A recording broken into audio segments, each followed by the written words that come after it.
20वीं सदी की है। तभी दो गांवों के बीच की दूरी लगभग 10 किलोमीटर हुआ करती थी। उस समय गांवों में लोगों की संख्या बहुत कम होती थी, लेकिन इंसानियत जिंदा था। वहीं मनोरंजन के लिए न तो टीवी, न ही फोन और न ही इंटरनेट की सुविधा होती थी।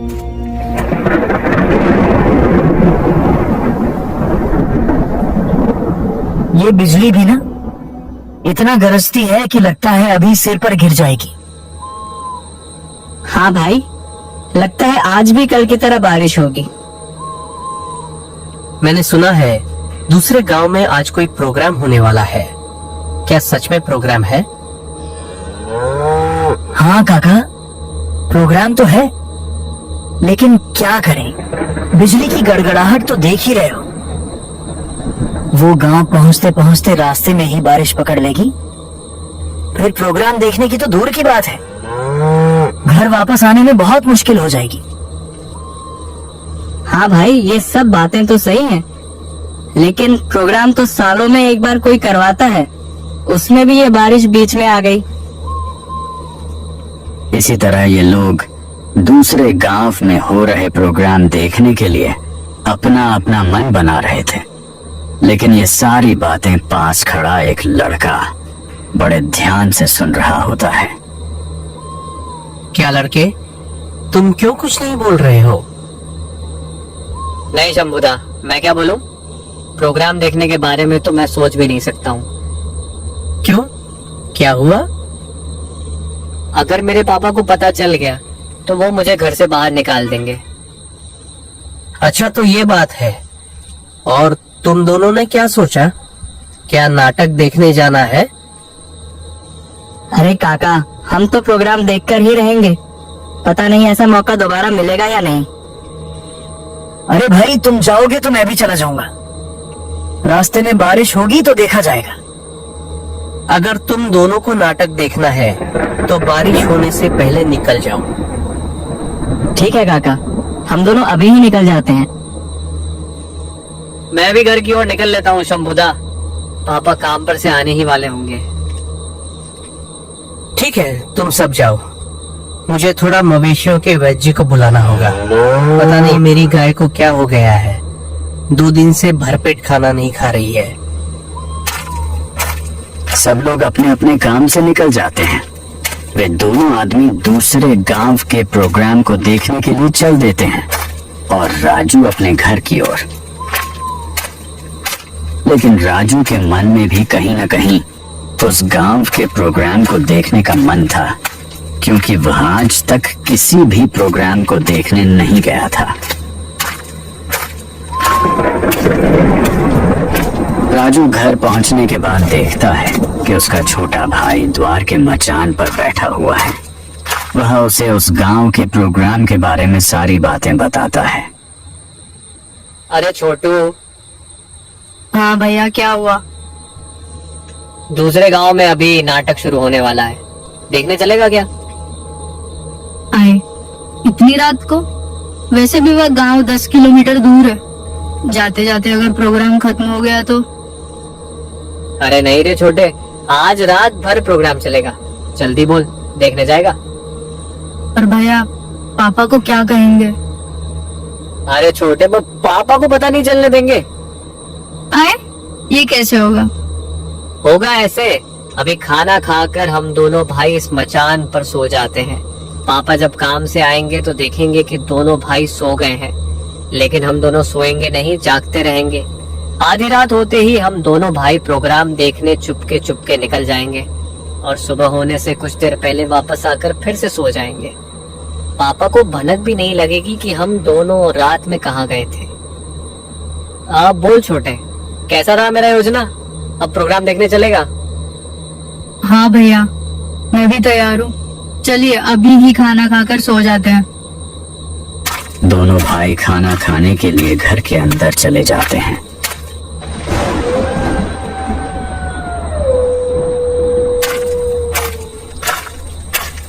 और कुछ ही देर बाद खाना खाकर बाहर आ जाते हैं। फिर वे उसी मचान पर सो जाते हैं। कुछ ही समय में उनके पिताजी काम करके आ रहे होते हैं। वे देखते हैं कि उनके दोनों बेटे आज मचान पर जल्दी ही सो गए। दोनों भाई को कुछ नहीं कहते और पिताजी घर के अंदर चले जाते हैं। अरे लक्ष्मी, कहाँ हो? हाँ, आ रही हूँ। आज दोनों बच्चे मेरे आने से पहले ही सो गए। कोई बात हुआ है क्या कि आज फिर से दोनों के बीच में लड़ाई हुई है?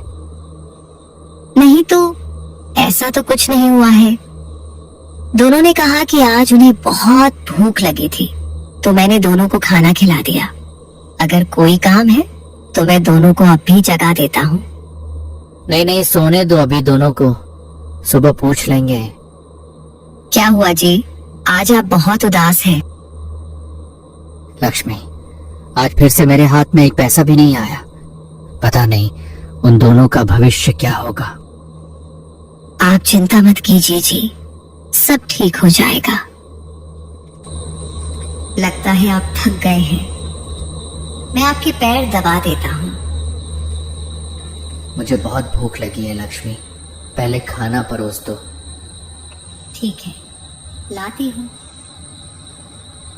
कुछ घंटे बाद आधी रात हो जाती है और चारों ओर सन्नाटा छाया हुआ था। उस समय गांव के सभी लोग गहरी नींद में सो रहे थे। सिर्फ कुत्तों के भौंकने की आवाजें सुनाई दे रही थीं। तभी राजू की आंखें खुल जाती हैं और वह मचान से नीचे उतर जाता है। अरे छोटू, उठ जा, आधी रात हो गई। तभी उसकी आंखें खुल जाती हैं। चलो जल्दी चलते हैं, नाटक देखकर फिर जल्दी आ जाएंगे। ठीक है भैया, उतर रहा हूँ। तभी बिजली चली जाती है। चारों ओर और भी अंधेरा छा जाता है। ये लाइन भी ना ऐसे मौके पर चली जाती है जब इसकी सबसे ज्यादा जरूरत होती है। भैया अब क्या करें, इतने घने अंधेरे में कैसे जाएंगे। तू चिंता मत कर छोटे, आज रात की ही तो बात है, जल्दी वापस आ जाएंगे। दोनों भाई आधी रात को दूसरे गांव की ओर चल देते हैं।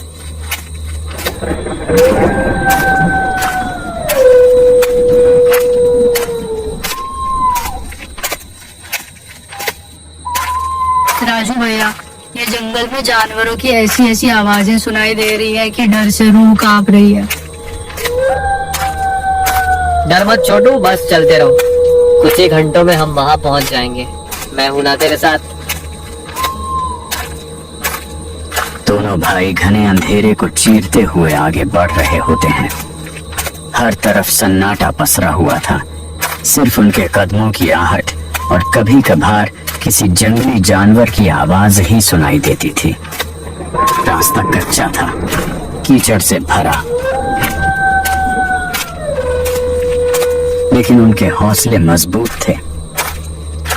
छोटू बस हिम्मत रख, थोड़ी ही दूर और चलना है। भैया अगर रास्ते में कुछ आ गया तो? मैं हूं ना, कुछ नहीं होगा। हमें किसी भी हाल में उस गांव का प्रोग्राम देखना है, चाहे रास्ता जितना भी डरावना क्यों ना हो। तेज हवा के साथ पेड़ों की सरसराहट और दूर कहीं उल्लू की आवाज वातावरण को और डरावना बना रही थी। लेकिन दोनों भाई बिना रुके अपने लक्ष्य की ओर बढ़ते जा रहे थे। तभी छोटा भाई अचानक रुक जाता है। भैया थोड़ा रुकिए। क्या हुआ छोटे, तू रुक क्यों गया? सब ठीक तो है ना? भैया बहुत जोर से पेशाब लग रही है। हाँ तो कर ले बगल में, मैं भी कर लेता हूँ। तो दोनों भाई रुककर हल्का होने लग जाते हैं।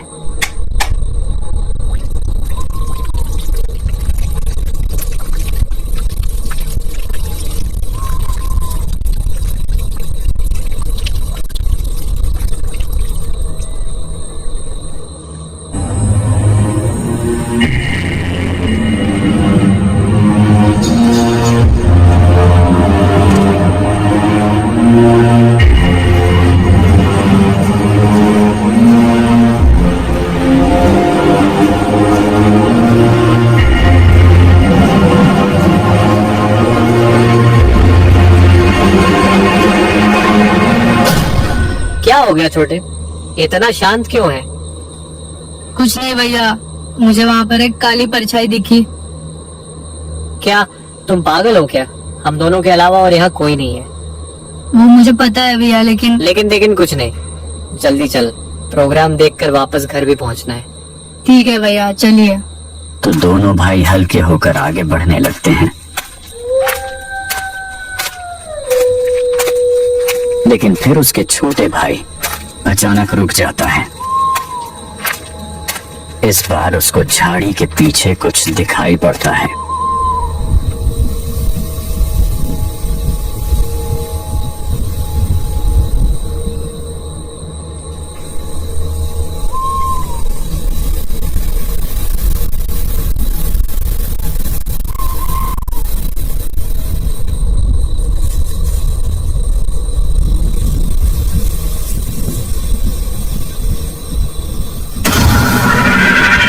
भैया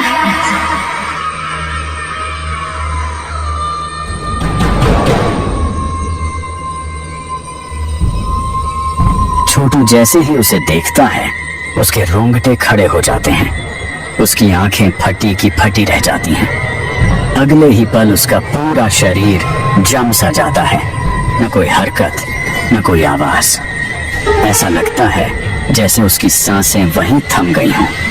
डर के मारे उसके होंठ सूख जाते हैं और वह घबराकर जमीन पर बेहोश होकर गिर पड़ता है। उसकी चीख सुनकर भैया घबरा जाता है। वो तुरंत उसके पास आता है।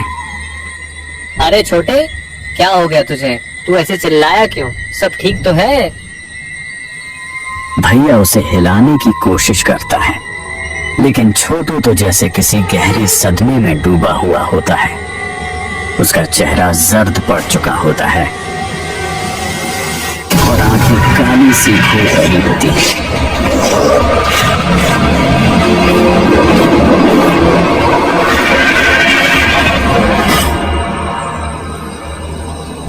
छोटे, बोलना, क्या हुआ तुझे?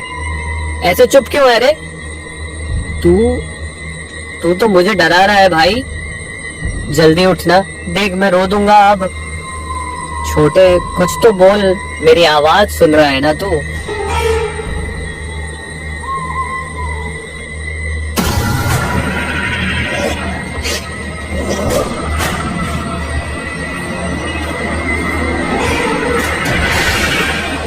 भाई? हाँ। यहाँ कोई भाई वाही नहीं है तेरा। तू बिल्कुल अकेला है। जो था वो तो अब कभी लौटेगा ही नहीं।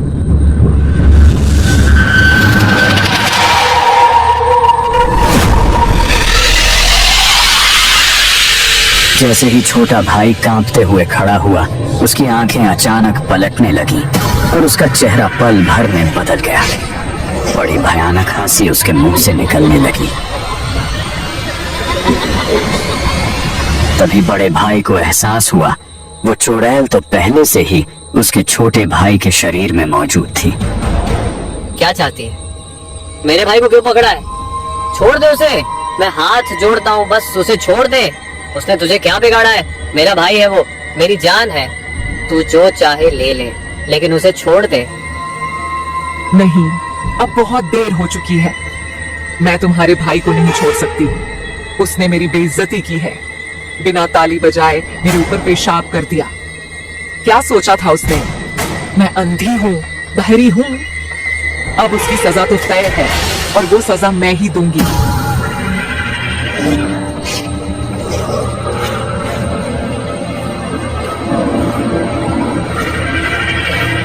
तभी गांव के वो दोनों आदमी जो दूर गांव का प्रोग्राम देखकर लौट रहे थे, उसी सुनसान रास्ते से गुजर रहे होते हैं। अचानक उनकी नजर सामने जाती है।